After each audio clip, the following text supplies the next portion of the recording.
Oh, welcome to the Scanner Saga. I've subtitled this a little bit, What to Do When You Don't Know What to Do, um, because this is a little bit of a story about uh, me and my experience with a first time dealing with a piece of technology I'd never used before. This is a Zeuchel scanner sitting over here. We've nicknamed her Zippy. She exists in our ILL department, and she was the cause of many a headache for the first about year that I was here at the library. So we're going to talk a little bit about her and a little bit about what I learned dealing with the device. Should be able to go, right? There we go. Um, well, first things first, obviously, as I was mentioned, I'm the Systems Librarian for SUNY Brockport, started in 2023. Wanted to mention we have about 8,000 students on the roster between undergrad and grad. Many of our librarians who are in the current positions at the Drake Memorial Library have been there for 1 to 3 years, with the exception of a few other folks. So we had a recent sort of rotation. And we're also hosting SUNY Law this year. Please come. We're really excited to have you. We'll be doing that obviously in June, as was mentioned. A little bit about what to sort of expect from this presentation and what it isn't. This is a bit of a conversation about a loss of institutional knowledge, what to do when that happens, um, along with just like tips and things that I think about a lot that I wish, someone had told me when I started. A lot of them are going to sound a bit like common sense, but I kind of want to reiterate them, especially if you are like me and suffer from imposter syndrome when you're a first-time librarian. Again, I mentioned I started at Brockport in 2023. It was my first big librarian job ever. And Zippy was purchased before my arrival at the institution. The person who was responsible for requesting its purchase ended up telling us that apparently, we were going to learn how to use it, and then they ended up having to leave to pursue other opportunities. So I was left with a $16,000 scanner that we couldn't get rid of, that nobody knew how it worked, and that most of the people involved had been in the library position. They'd been in library positions before, but we were all in this institution within 1 to 3 years of each other. So, what do we do? Well, my first rule was don't panic. Um, it can be kind of daunting when you're just presented with something where you don't know where to start and you don't know what you don't know. Um, but the rule that I sort of went with was please don't panic. There's no such thing as a library emergency. If you're presented with something that you don't know where to start, take the time to take a breath and just be like, okay, let's think, because we're information professionals and we can find the answer to to what we're being presented with. And that leads us into rule two, which is make sure to find someone who can help. Somebody exists out there who has the information that you need, and you can find them. I have, as part of being in the SUNY network, we have a thing called SLS, and I have made liberal use of it during my time to find resources and people and professionals. And I just want to say, like, as a person who is working in this field, man, everybody's really supportive of one another. Um, and I don't ever want that to stop in the field of librarianship. Don't ever be afraid to talk to somebody. I think we have this sort of thing. I know we have 3 departments at the Drake Memorial Library, and it can be sometimes a little concerning that we might silo ourselves into certain things and want to accomplish stuff, but you can find somebody out there who's able to help you.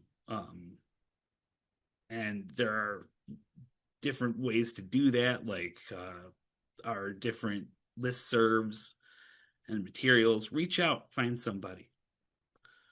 Which leads us to rule number 3, which is finding your stakeholders.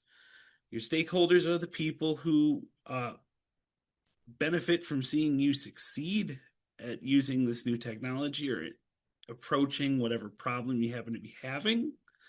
Um, Most of my work with this scanner involved deep diving into work with ILL, which I had no experience with beforehand.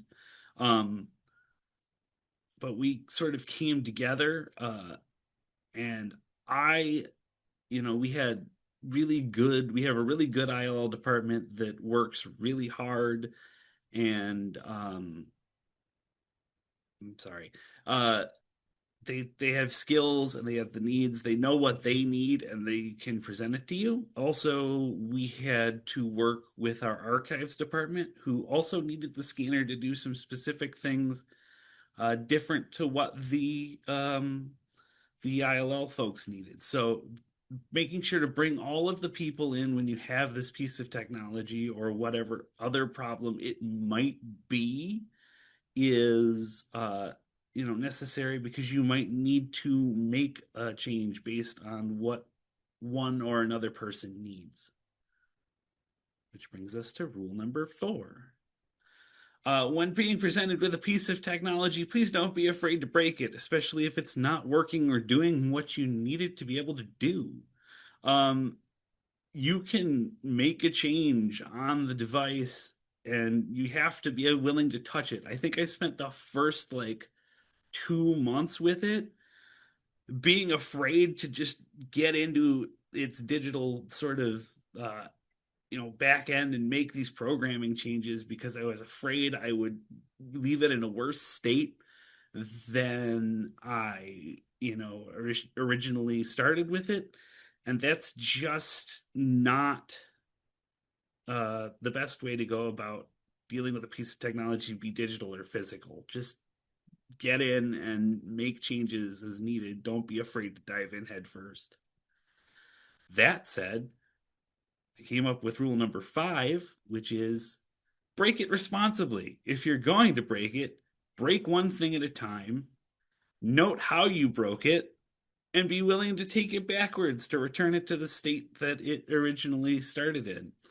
Um, each time you make a change, it's important to know how you got to that change. And we did a lot of that with where different networking files went. When ILL would scan something, where would it go and why would it go there? I think I trailblazed an entire network for this scanner. A reason being that the IT department at our library refused to sort of take it on, and they still do so, because it's a specialized device, and they refuse to sort of work with it. So we have to do this in the library in-house with this device that we've sort of inherited. Um, which brings us to rule 6. If you make a change, you're going to have to be ready for fresh new problems to pop up during the process of making these changes. Multiple times we would be confused as to why something would go where it went, or it wouldn't appear where we told it to go. Um, but being able to operate on those changes and make these new workflows and work with these people so that we're able to uh, bring it all home is important. Being able to also be flexible too, and in particular with the ILL department, who had done things one way and we had to make changes to their workflows. You've got to be able to have those conversations with your other professionals, your other librarians, and thankfully they were so patient with me and others as we sort of talked our way through these upcoming issues. Brings us to rule number 7, which is be willing to step away from a problem.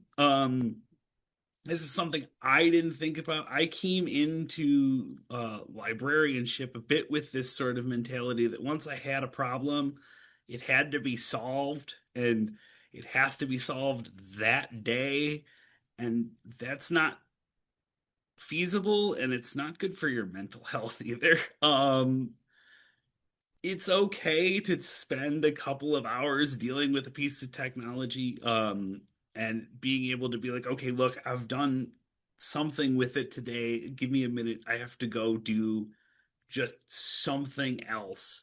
Um, the big thing with this was that we had the Zeuchel company is a German-based company, and they were super helpful. We have a support line and everything, but they basically sent us a 300-page instruction manual and said, "This will help you." And it was helpful, but it was also dense, and you can't go through stuff like that in a day. Rome wasn't built in a day, and a new technology workflow isn't going to be built in a day either.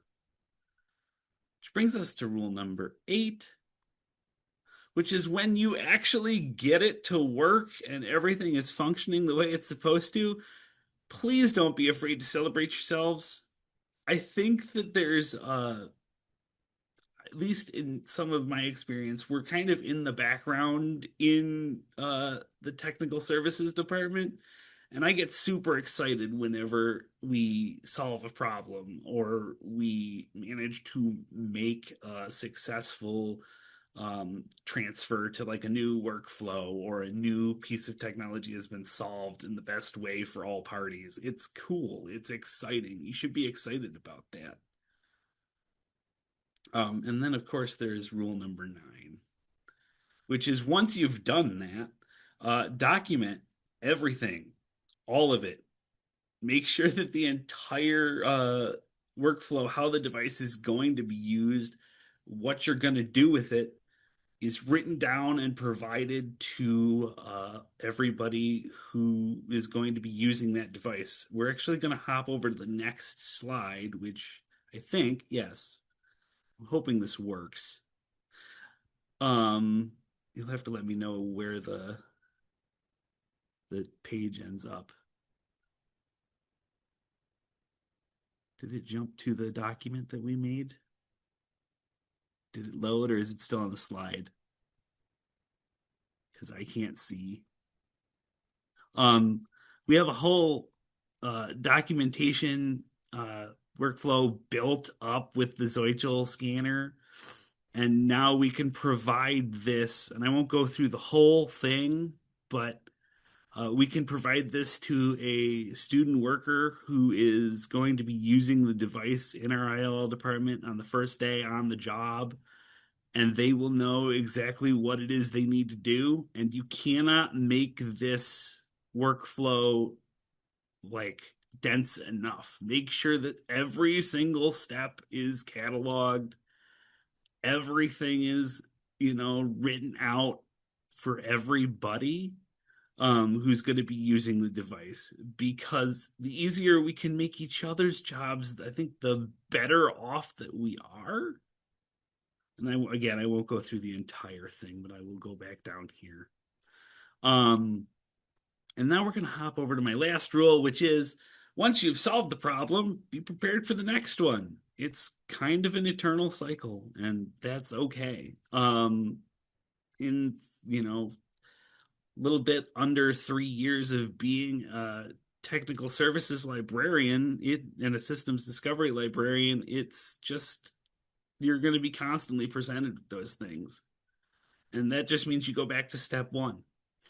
Um, and if anybody has any questions for me, I have an email address if you want to reach out after the fact. I'm available.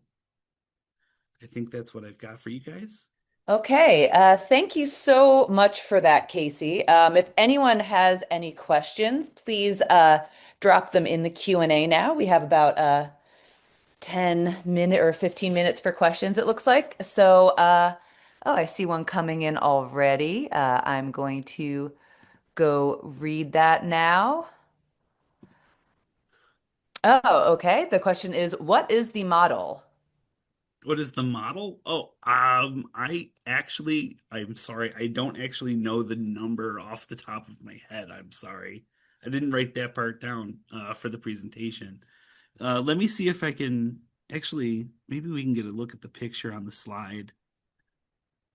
Really quickly. Um, it, I need to move that out of the way. Yeah, it's the 1282 it looks like on the side. I'll grab that for whoever asked that question if they want to make sure. Yes. Okay. If anyone has any other questions for Casey, you can drop them in the Q&A right now. A lot of a lot of good feedback in the chat. People found your presentation very entertaining, and I did as well. It's nice to kind of hear these types of stories and, casual case studies. I find them really, really helpful. We have a new question. How long did it take you to get comfortable with this scanner? So we did it over the course of the summer of 2025. So basically May until August. It was like 4 months almost. Yikes. Yeah, well, again, we didn't know what we were doing at first. Um, so we had to, take the time from step one. This was also the first time I'd done this, like, ever. So it was definitely a process of figuring it all out Oh yeah, I from can I can relate. step That's one. Our next question is have you ever had people with a false sense of urgency for solving a problem? If so, how have you dealt with that? Great question. So yes, and it's a bit like talking somebody down. I tend to try and break it down for them a little bit. Um, I see somebody mentioning a service contract, and I'll touch on that in a second. Uh, but yes, sort of breaking it down for them into bite-sized pieces. I know that I think it's because I was in that sort of stressful situation when I first started, is I feel a lot more I give a lot more grace to people who come to me like that. I think it's a skill. You're just like, I know where you're at.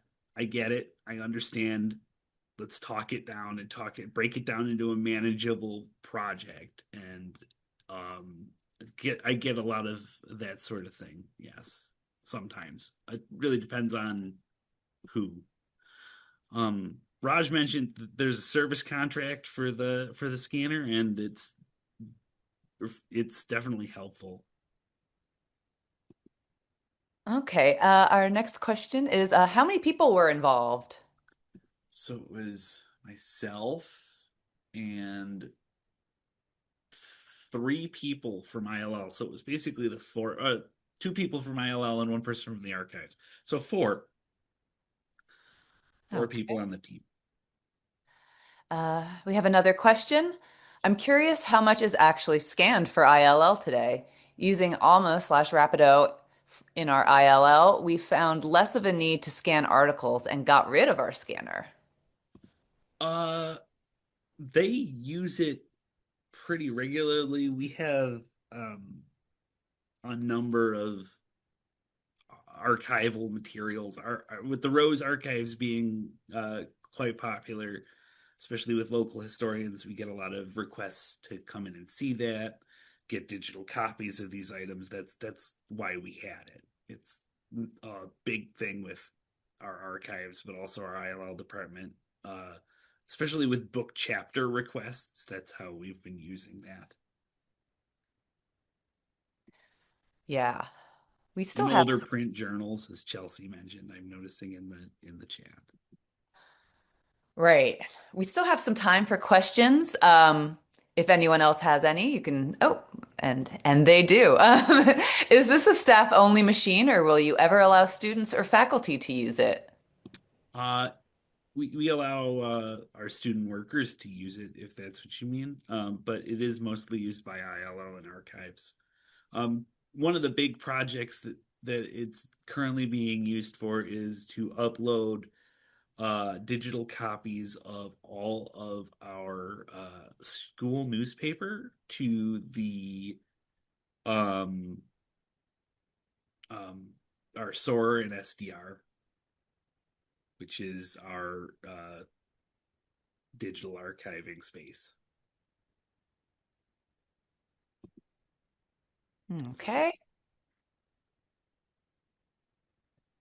I'm seeing comments in the chat about the importance of convincing administrators to budget for service It for the absolutely is important. Yes.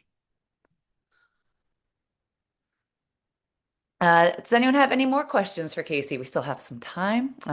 Something I really like that you mentioned, the importance of giving your brain a rest when tackling these issues. It's kind of crazy how well that works. It Like not really just is. in this type of tech troubleshooting, but like I really like doing the New York Times crossword puzzle. And if I get stuck, it's like I'll come back to it an hour or two later and be like, oh, now it's so easy. Like it's just incredible what just giving your brain a little break can do. Yeah, it's important to be psychologically healthy, especially in this field, I think. Yeah, I agree. I see someone in the chat said, I wake up with solutions at 3 a.m. sometimes. I just needed that brain reset. And the same happens to me. I'll be working at on something at work, I'll be doing some scripting or something, and I'll have like a dream or something where I'm like, It oh, right, that's it. been there, yup, done I that hope I too. remember. All right. Well, if no one else has any questions, we can wrap it up. If anyone does, you can drop them in the chat, and we can forward them to Casey and share those answers. And again, we will be sharing.